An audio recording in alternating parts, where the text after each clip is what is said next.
2 a.m. at the Strait of Hormuz. Ink black water under the Middle Eastern sky, where the world's most vital maritime choke point holds its breath. Here, a $2.5 billion Arleigh Burke-class guided missile destroyer of the United States Navy has just fired its last Tomahawk cruise missile. For weeks, this ship has been an impenetrable fortress. It has intercepted dozens of suicide drones from Yemen, ripped apart radar sites deep inland, and projected a massive air defense umbrella to protect cargo ships. The sky is now temporarily quiet, the ship is unscathed, and its crew remains on high alert. But a bitter order has just been given. Turn back and retreat. The strength of this ship lies in the 96 vertical launching system VLS cells on its deck. But right now, all 96 of those tubes are empty. To a fleet, a destroyer without ammunition at sea is nothing more than a 9,000-ton floating mass of steel. And when this ship has to quietly leave its station to find a new supply of missiles, it inadvertently tears open a massive defensive void right over the world's busiest sea lane. Billions of dollars in cargo, energy supplies, and the lives of thousands of merchant sailors are now completely exposed to enemy fire. Why must a military superpower, equipped with the most cutting-edge technology, accept such a risky retreat? The reason the U.S. Navy cannot simply call in a supply ship and reload right there on the open ocean is not a lack of technology, but the brutal laws of physics. Let's look at what sits inside those launch tubes. These aren't standard artillery shells. A Block V Tomahawk missile weighs 3,500 pounds, about 5 tons, and is over 20 feet long.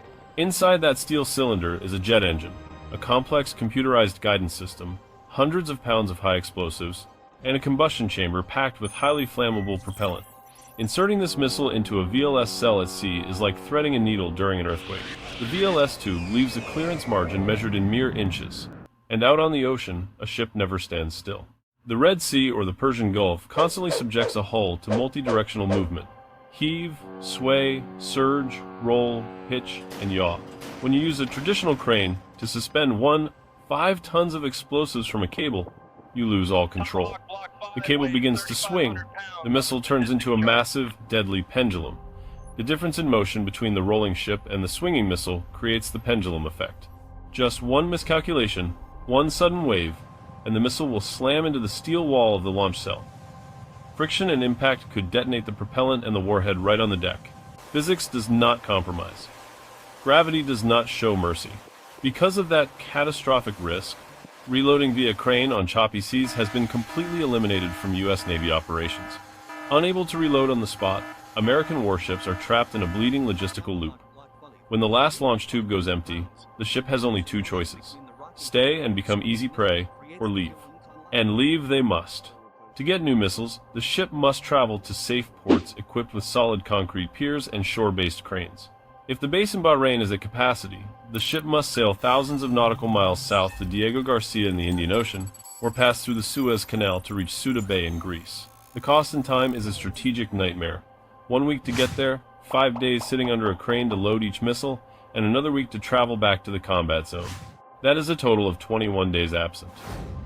3 weeks where a $2.5 billion military asset contributes exactly 0 firepower to the fight.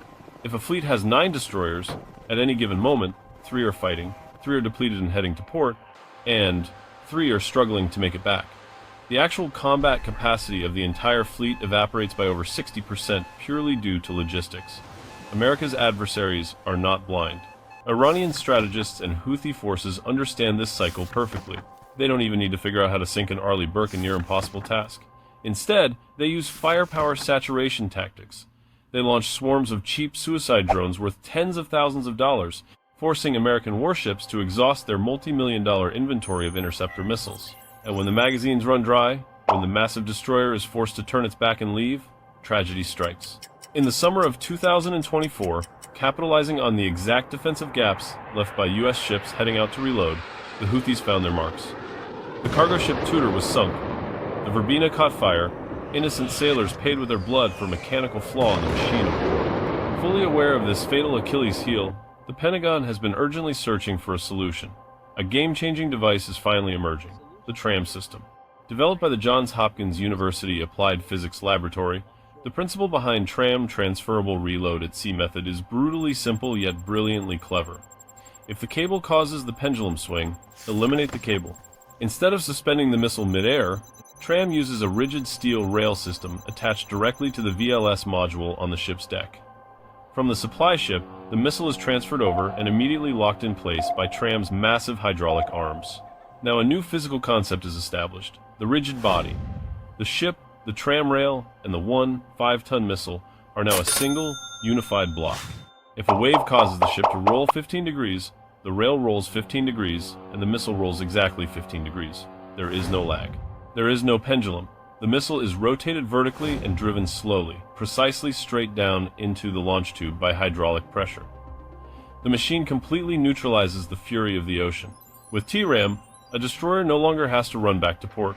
It can pull up alongside a logistics ship right in the combat zone, reload its entire 96 cells in just a matter of hours instead of 3 weeks, and immediately return to the fight.